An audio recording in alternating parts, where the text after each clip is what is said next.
Welcome to Wellness Rebranded, the podcast where a dietitian, a personal trainer, and a mental health therapist get together to explore health and wellness from 3 different healing perspectives. I'm Elizabeth, registered dietitian and certified intuitive eating counselor. I'm Maria, licensed mental health therapist. And I'm Tara, personal trainer. We believe in finding ways to nourish a healthy relationship with our mind and body, eating for well-being, not weight, finding joy in moving our bodies, and embracing and understanding our emotions. We are here to help you redesign your relationship with food, fitness, and yourself. How great would it be if you got science-based guidance from qualified professionals instead of trying out conflicting, overhyped, and unproven trends? If that sounds as awesome to you as it does to us, join us every week as we dig into strategies to enrich and enhance our day-to-day life and health. And let's start rebranding your wellness journey. Hello, lovely listeners. Before we dive into today's episode, we have an exciting announcement. As a thank you for your continued support, we created a complimentary self-care planner download. We want to share with you quick and easy ideas to practice self-care, as well as thought-provoking journal prompts to inspire reflection and self-awareness. It also includes suggestions for how you can keep track of your wellness habits in a healthy and supportive way. Simply click on the link in the show notes to grab your copy, and let's prioritize our wellness. Hello, this is another episode of Wellness Rebranded, and this is part 2 of our previous episode. We had so many questions and we enjoyed so much the conversation with TJ Matton that we have her back. And TJ is a psychotherapist and a coach and for the Playful Revolution, and you heard about who she is in her previous episode. And we want to further the conversation on the practice of play. And that's why you're here again with us, TJ. And thank you so much for coming back. So brave of you. I'm excited to give it another go. So last episode, we talked. So listener, if you want to stop and listen to the other episode and come back, or listen to this one and then go back, but we encourage you to listen to both as a bundle.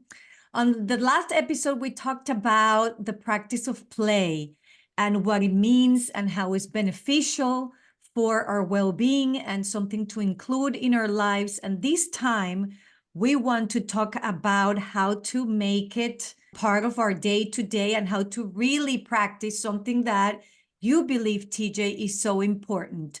So tell us a little bit what we want to do on this episode.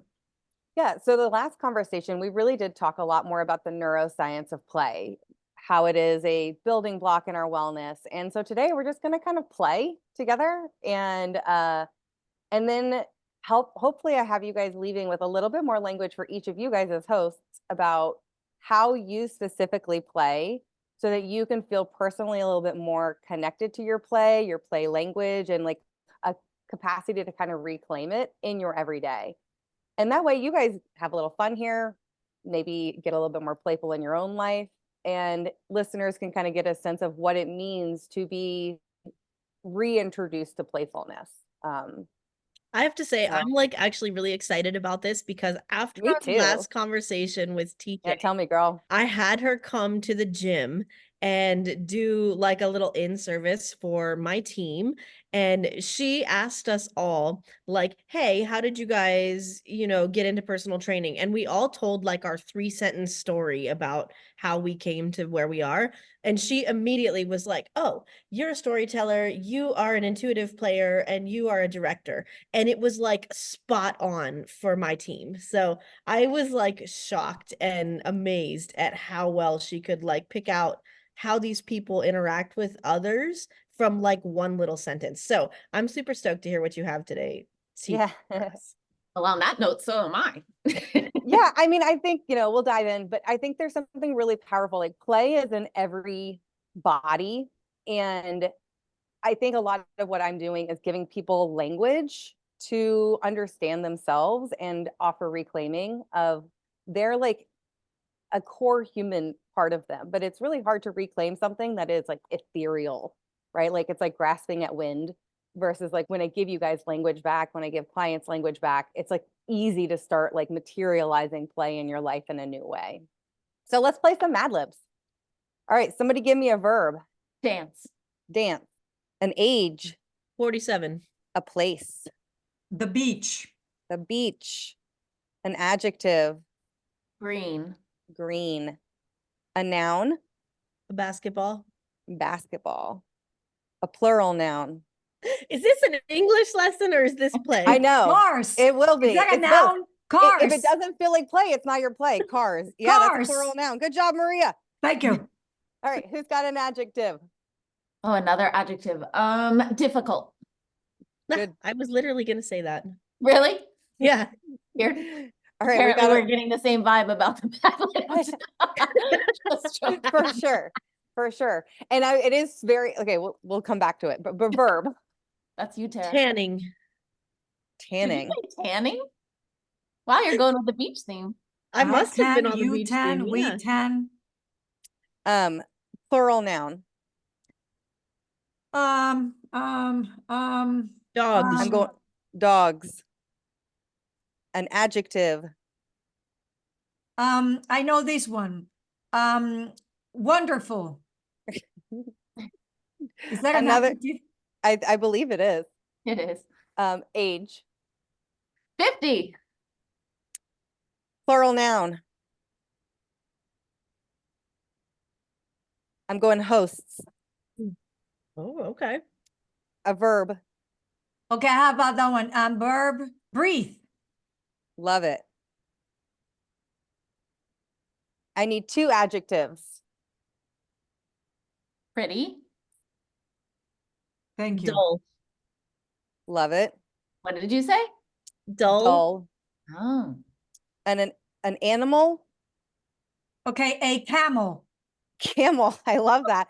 I was gonna I've say done this koala. exercise a lot of times and have yet to play with camel. So I'm excited to see how this plays out. And a color. Blue. Okay. So this is a Mad Libs that is called Returning to Play.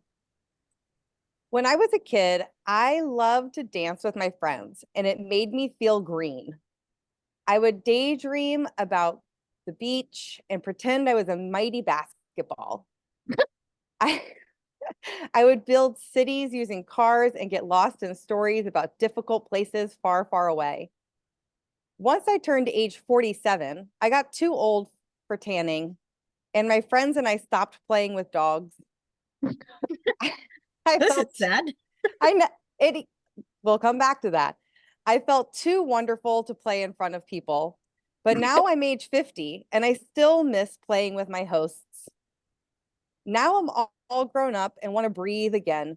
So this week I'm going to try 3 types of play. I'm going to try explorer play and look for things that are pretty and dull. I'm going to try some body play and move like a camel.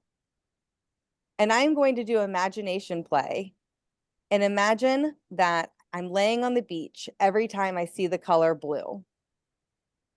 Well, that tracks. That tracks for the last one. Right. Yeah. So just Totally. even beginning, what worked or didn't work about just even doing the Mad Libs together? I thought it was fun. Yeah, me too. Me too. What was what was fun? Like, how do you, when we talk about play, there's, you know, the definition of play is to engage with something with enjoyment, right? So part of what you don't have to enjoy this. Like, this isn't everybody's play. You know, at one point somebody was like, this is difficult. What are the words? Right. And so, you know, when you think about it being fun, like what was kind of going through your, like, what was engaging or enjoyable about it, if you think about it? Okay, should I be totally honest here? Yes, please. I thought that it was fun to be creative and I liked seeing what everyone came up with, but that one time Tara went out of order and that kind of bugged me. Perfect. I went out of order. Yeah, Were we taking turns? Elizabeth I had thought we were. Elizabeth had an invisible rule in her head that there was turn taking, right? Like, this is a really, really great, like, No, sorry. yes, bring it. Bring it. So you liked hearing other people, right? Mhm. Like just kind of being surprised a little bit, but also had an invisible rhythm in your head. Yes. Well, you see, for me, I wanted to break the rhythm. Like, I am shocked by that, Maria. right. I just wanted to think about, I wasn't fast enough, but it's fun to think about the silliest words just to. Maria wanted to win. Did they- I Does like that the resonate for you, challenge Maria? of 100%. You wanted to win at the silliest words. Okay. Whatever we're doing, I want to win. Yeah. Okay. I like the challenge of having to like remember what like an adjective is and then think of one that Yeah. would be appropriate. Yeah. So you wanted it to go with the flow. Like Maria's taken us into left field, like with camel. And Mhm. you kind of were going towards like something that you felt like might be right. Yeah. Okay. What else did people like or, clicked or didn't click? I mean, for me, yes, listening to what others had to say and also not thinking about anything serious. It's like a break for my mind to be doing something fun and free. It feels Mhm. free to just think about whatever comes to mind without any rules or anything. I enjoy that. Very much like didn't require any like intense thinking. It just was like, oh, what pops into your brain? Yeah. And also, I always really liked Mad Libs as a kid, so I was curious to see like what the story was going to be. Yeah, for sure. But it's funny because like, Elizabeth, you talked about like there was like an inside of you, like there was an invisible rhythm here. And Yeah. like one of the things that like aligns for you and Mad Libs is like if you have a play where like you're looking for patterning or rhythm, right? Like you're almost always a little bit ahead of the play itself, that Mad Libs almost eliminates that for you because you don't like, especially if you're doing it with others, like you can't plan ahead.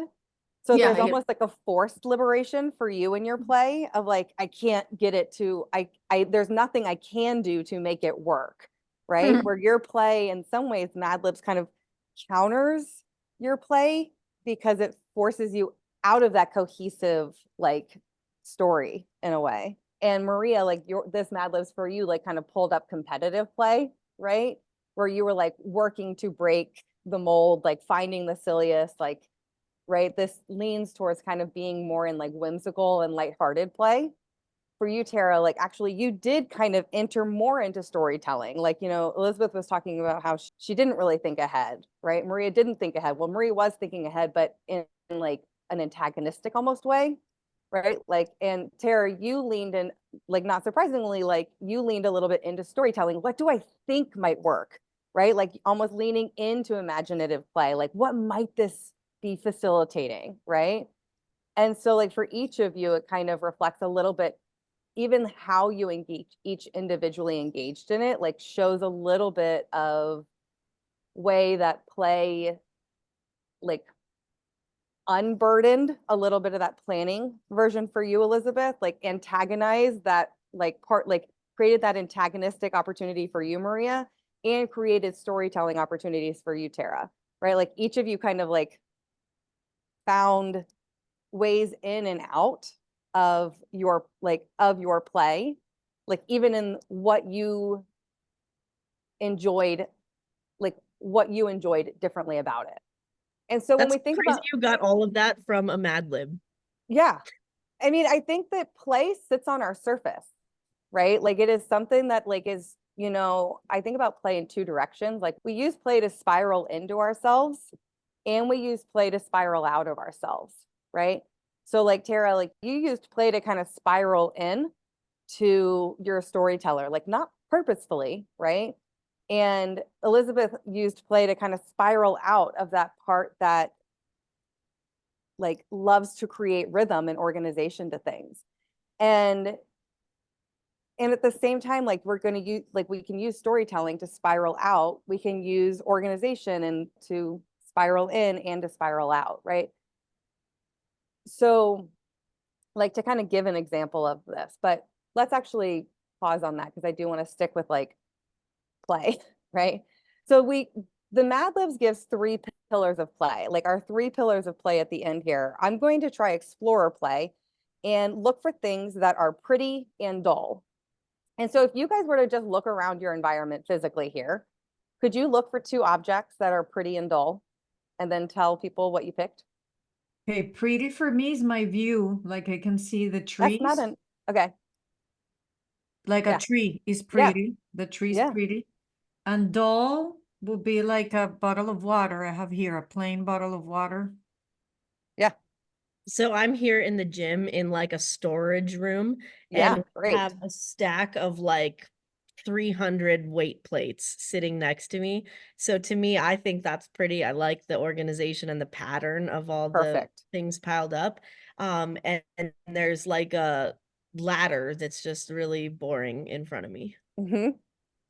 For me, pretty is I have orchids over there that are in bloom right now that I like Amazing. looking at, and dull would either be my trash can or my bowl of paper clips. So if you guys just even look at your pretty object for a moment, like notice kind of like engaging in it a little bit. Like how does the body respond when it looks at something pretty? It sings. It sings. Love that. It's calming. Calming. It feels more like open too, like Yeah. kind of like an air of excitement. Yeah. Sings, calms, opens, excitement. What about dull? Check out your dull object. It's just kind of like nothing. Neutral. Hmm. Neutral. Yeah. So neutral, nothing. Boring. What's boring look like and feel like? I mean, like blah, like Yeah. Like it's a not, meh. like not exciting, like not Yeah. worth my energy. Yeah. It was so funny. Last week I did this exercise with like another group of people, and they had like crunchy and smooth. And it was so much fun because like, interestingly, like you guys picked that like dull. And so like are each experiencing dullness in relationship to the object, right? Like versus like singing and calming and opening and exciting, right? Like, and so so when you think about like being an explorer, right? Like how often do you guys feel like you are in explorer, and like what was it like to look around for objects? Tell us again what exploring is, like literally just like going out and Yeah. looking at new things in the world. Yep. That's And exploring goes two different ways. Like so exploring can be like wide, like think about it like horizon, and exploring can be depth, like thinking about it like space or like ocean. Right? Like, so some people explore like they're getting into rabbit holes of topics, right? Like it's almost like a nerding out on something. Like, oh my God, I want to go more and more and more into this topic. And it also could be like, oh my God, I want to find everything. Like, I'm going to look for everything pretty today, right? Like where there's not necessarily a specific direction. It's like a widening in a way. So I think I do both of those probably. Mhm. And the two like ones that are coming to mind are just reading. Like I can go either way, right? Like I can just read a bajillion different things, or I can like go all in on a certain subject. Yeah. And then like I love to be out in nature. And that's when like I think I'm probably more expansive, just looking around, trying to take in as much as I can. Yeah. So I don't do either of those super often, I think, but since I have my son, now I like make a point to like when we're outside, like let's see if we can find bugs under this log, and look, there's a blue heron over there. Did you see this? So like I kind of do it on purpose for him, but it's not something that I would typically do. Okay. I think I'm more the whitening part. Like I picture myself, I want to see everything that is out there rather than focusing on one thing. Maybe that's why I'm so distracted all the time. I'm curious about what else is in everything available in the world. Totally. Mm-hmm. Yeah. Yeah. All right. So we're gonna come back to that in a little bit, but I'm gonna try some body play and move like a camel. And this one's not gonna translate as well on Zoom or like in the podcast, but like Maria is just shaking her shoulders, like, and how would you guys like what would it mean for you guys to move like a camel? Here. When I think of like moving like a camel, I think of drinking like a ton of water. Show that. What's that look like? Oh, oh, oh. Like I feel like they have like those I think they have like super long tongues. Like if I remember Yeah, your correctly, impression of a camel drinking was like my favorite thing I've seen all week. You're welcome. You're welcome. What you got, Elizabeth? I can't do it in my desk chair, but I feel like I'd be like on all fours, like rolling my back all funny. Please do it. I want to see. Yeah, something like that. Although Okay. it looks more like a lumbering bear when you do it than in my mind. I don't know what. Right. So my play didn't work for your body, right? So like, right. So this is part of it. It's like when you like there's a vision in your head here, Elizabeth, of how a camel moved. And like I was not Clearly it. a running theme in this Right? whole exercise. Right. No, but that's okay. Right. Like this is part of creating like starting to see themes, right? That we have a picture in our head. And when others execute it, it's like, oh, that's not like how I wanted to do it. Right. Like that is our play, like wanting to come out and it's not getting enough space. Right. Like where we almost and this is so common, right? Like so common, right? And Maria, like for you, like there was immediate movement, right? But there's also like kind of curiosity around like the explorer and like what it has to do with distraction. And I'm with you on that one. What if, so just in again, like playing around here, coming back to kind of camel body, right? Like what, just for a moment, like if your camel was like taking a rest, like how would your current camel body like rest here? I feel like I'd be like on my side, flopped over. Yeah, I feel like my legs would be really weird, you know? Yeah. It would Right? be hard to lay down, I feel like, as a camel. Yeah. And what if your camel was like at like a drinking hole party, right? Like everybody, like all the camels were drinking together, right? Like, oh my God, we finally found water. Right? And just even noticing like for a moment, like how did your body feel different when it went into rest versus like when it went into like a water party? Tara, you're yawning, and I want to name that as like normal, like as part of like play exploration process, like part of the body releasing like somatic energy. That's interesting too. Here, I thought I was just a mom and tired. Both and, but both and can be true here. Okay, I'm going to do imagination play and imagine that I'm laying on the beach every time I see the color blue. And so if you could identify something in the room blue around you, and then just kind of like giving your body, we're going to just do like 30 seconds of awkward silence here for the listeners. And just kind of letting your body be at that beach here. And even giving your body permission to like, if you had the beach to yourself, like what would you be doing? Like, would you be in the waves? Would you be on the sand? Would you be combing for shells? Like almost inviting your body to enter its most like natural way of being there. Notice if you feel most aware of the sounds or the sun, the textures. And then just kind of coming back and checking in, like where did each of you guys go? I don't know if you want to know. Okay. Is it that I don't want to know? Like, Yes. or, okay. Because the first thing you said, that beach is completely without people, just by myself. I'm picturing myself. This might be too TMI for a podcast. Completely naked, arms open, running across the sand in front of the ocean. Okay. Right. Like yelling, laughing, and then I lay down on the sand and I'm like, this is awesome. And then so free, you have no idea. But Yeah. nothing, not that I practice this often. Again, listeners know I went to a nude beach once in my life, but that's the first thing came to mind is I'm running completely free. I don't give a damn about anything. Yeah. Somehow, if you had asked Elizabeth and I what Maria's beach was like, we would I have. think probably all of us could have written that out. And Maria doesn't know it, but like I'm a mile down also naked, you know, like. Yeah. And your beach experiences are very different than mine. I'm not, yeah, but this is great. What was yours like? I was laying on a towel in the sand with a book, feeling the sunshine and smelling the lotion and the lumpiness of the sand below me, thinking how awesome it was that no one was around. Yeah. So My towels, beach is very sand. similar to yours. Tell us more about your beach, Tara. So I was on Lanikai Beach in Hawaii, and the sand is so soft, it's like powdered sugar. And the water is like teal blue, and there's a bird sanctuary not far offshore, so you can hear all the birds making noise.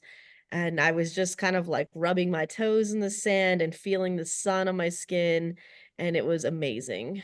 Yeah. And now I'm sad that I'm in Edgewater Yeah. in a building, Yeah. and it's cold. I mean, that should be like the 30 seconds video. ago, you weren't. I want to honor, like, I think one of the things I think play does, like, play just kind of intrinsically teaches us so many things, right? And one of the things it teaches is grief, because like play is going to end, right? Like it has to. And it's real, like real life is full of like big griefs that we don't actually like know how to deal with, right? And in some ways, play is like it's the same thread, right? They're cousins of each other, this grief in a way, right? Like, oh my God, like now I'm back in this Edgewater blue gym, like this teal room in my gym, right? Like we feel like a little bit of sadness and frustration, right? Which is a cousin to like big loss, right? And so play, when we talk about like how play like ripples, right? Like play teaches us grief because it ends. Interesting. It ends, right? Like we can think back to like, when you were like, I mean, when you're in play as a kid and somebody's like, come in for dinner, you're like, no, I'm in like the peak of my play, right? Like where you get pulled out of it, right? And like, so versus like sometimes like when you start to practice play, like you almost can almost like when you start to practice it very purposefully, you can practice both letting yourself get ripped out of it, right? Like I have clients where, particularly for moms, and we're like, you never really get a sense of protected time, right? Like, can you do this, mom, mom, mom, mom, mom, mom, chores, chores, chores, right? Where like we practice play in a way where we're creating almost elasticity to bounce in and out of it. And then I have sometimes where the goal of play is like, I want to practice like creating protected play where like I am learning my body settling out of play. But either way, whether we get ripped out of it or we allow it to close, like play closes. And it's like, oh, I was having so much fun. Like that was so much fun, right? So like practicing play intrinsically, like kind of like not purposefully, but like does teach us how to deal with the sadness and loss. Play holds this kaleidoscope of like all the things. So, all right. So a little bit of play feedback for each of you guys. Maria, you have a love of like liberated, chaotic play. And this brings a ton of vitality to your being, right? And I think this is probably something you know, and probably you wear easily. And in some ways, you give off what people consider to be like the kind of more stereotypical play vibe because there's an extroverted way. There is a lighthearted and whimsical aspect to your play. There's a troublemaking aspect to your play, right? And this is kind of what we more classically identify as quote unquote playful. And so it was easy for you in your way to identify, like when you came into the podcast, you're like, I do feel like a very playful person, right? And I think it makes sense because this play identity that you hold is one that the world sort of nourishes as playful, like sees as playful. And at the same time, like you gave some feedback, and I can't remember if we were recording or not, but like that it's also something people have shut down, right? Like get your shit together kind of feel, right? And feeling like this is not always welcome, right? Mhm. In all those spaces. And makes sense that there almost is a little bit, you reflected a little bit of like a power battle to this part of you, right? Like, I don't think you want to know where I went to the beach, right? Like, there's a sense of like how, that even if we did play, like if you were in a play, if you wanted to challenge your play, right? Like your playfulness, like one is play goes in two ways. Like one, how do I embrace my natural playfulness? And then how do I use my natural playfulness and like push myself, right? So a way you could push yourself a little bit, Maria, making a plan for your explorer, right? So like I'm only going to find blue objects for one day, right? And that this gives you a sense of like this part of you that's like widening and like that likes widening and distracted and chaotic play, that like this kind of play may not feel as fun, right? But I think as kind of humans, sometimes we know we need to be in the pocket of something. And when we get put in the pocket of something that like really needs our attention, it's hard if we Yeah. are those kind of chaotic, Mhm. and I don't use chaotic in a negative way, like because it, but when we have that like expressive style, then when somebody puts us in a pocket and says, well, we're going to do this today, our body starts to push back and it's like, you can't tell me what to do. Right. Mhm. And so like this may be a practice for you of like, how do I lead myself and stay in the path, like giving yourself a challenge that you can't escape from, right? Yeah. Because like Yeah. you probably have experiences of people telling you something to do and this playful nature being like, you can't tell me what to do, or that it's hidden, that you'll play along, but not necessarily play in a Mhm. way. Mhm. Tara, for you, you mentioned something about how like your explorer is starting to come on with your kiddo. Mhm. And this is so common that we start to nourish play in our kids and it starts to sort of come on in us again, but we don't necessarily know how to like individually embrace it in a way. Like it's easy for us to kind of reignite playfulness in honor of others, and I thought it was interesting, like you talked about like not being much of an explorer. And I will say, like, as somebody who like watches your work, like that surprised me because like I think that you do a lot of depth exploration when it comes to like, how do I want to facilitate this exercise for somebody? Right? Like, what is the science behind this movement? That you spend a lot of time studying and creating like intellectual like curiosity like as a trainer. So it surprised me that like you didn't identify that as like a depth exploration. And I think you're incredibly good at networking and community creating, and that is a different type of like widening exploring. Right? Like who are these people whose like work I enjoy, right? Like you've been doing all these conferences, and I just know this because of your Instagram, like where you're exploring like what different kind of fitness professionals and wellness professionals like land for you. So and then I thought it was also interesting, like when we went to the beach, you picked a specific memory, right? Like I think Elizabeth didn't have a specific memory, but you picked a very specific memory. Like you dropped into like self. And so there's something here about for your play around like reconnecting with self, right? Like you're choosing what to show your kiddo on these walks, which means it's actually your play in that moment. Like, and you're almost inviting him into your play when you're like, look under this log, right? Like you're inviting your kid into your play, and you see that as facilitating his play, but it's actually you inviting him back into your play because you're choosing what to show him, right? Like toddlers don't need to be shown anything because they're like wildly interested in the world around them, but you found something interesting and you want to show him. So you're actually inviting him into your play. And so there's something here about, I think, like reclaiming, like exploring more about like how you might begin to reclaim some of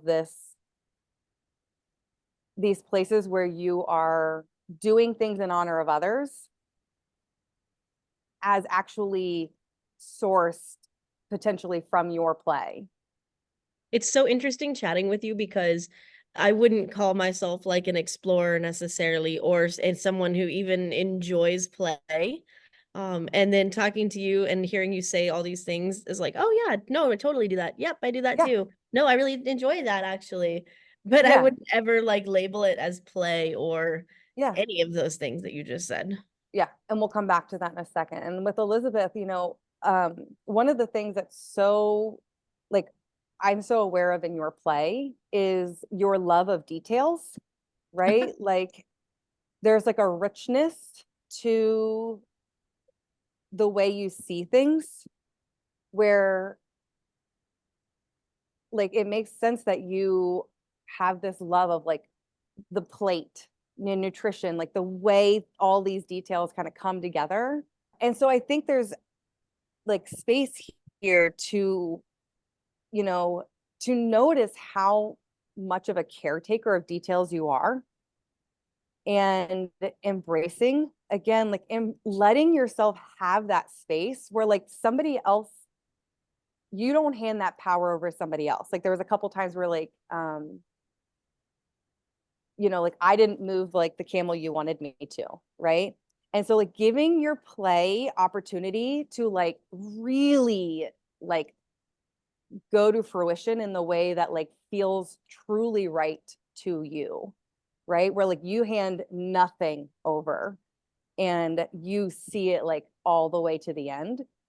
And then finding also ways to like allow for the play to sing also a little bit in that way of like noticing again, like when there's an invisible rhythm in your head and in protecting your own play, making it visible, right? Like I want to go for this sort of feeling, right? Versus I want to notice how things move, like who takes turns, right? Where like almost you become, because you have such a powerful observation skill, like shifting from like kind of that director, which comes so naturally to you, to the observer, right? And like what would happen if like my body was shifting into like observing the details rather than my hands in the details in a way. And so again, like in protecting your own play, like giving yourself space to do detailed oriented play and really feel it come to completion, and knowing that like when it's not, like when something isn't landing, that's like your play saying like, oh, that's not how my play wanted to express it, right? And like, and how can I create space both to protect the vision in my head and the challenge of co-creating, right? In a way. And so this is kind of like what play is like each of like that, Tara, the one you dropped into the most was imagination play, which doesn't surprise me because you have a story, like you have that storyteller inclination. Elizabeth, each of them, like you reflected detail oriented play, like the details around the beach scene. Like you had a vision in your head around the camel, right? Like you knew what it looked like. And Maria, for all of those, for you, like there was a widening experience, right? And like an expansionary piece.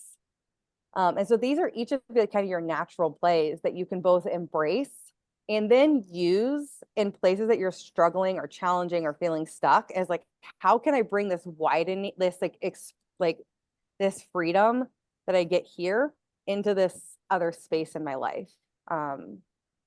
And this is what play, go, let's open this now. I was just going to say, yeah. So thinking about kind of our listeners out there, when you figure out what your style of play is and like, then what do you do with it and what impact does it have in your life? What's the benefit? Yeah. Yeah.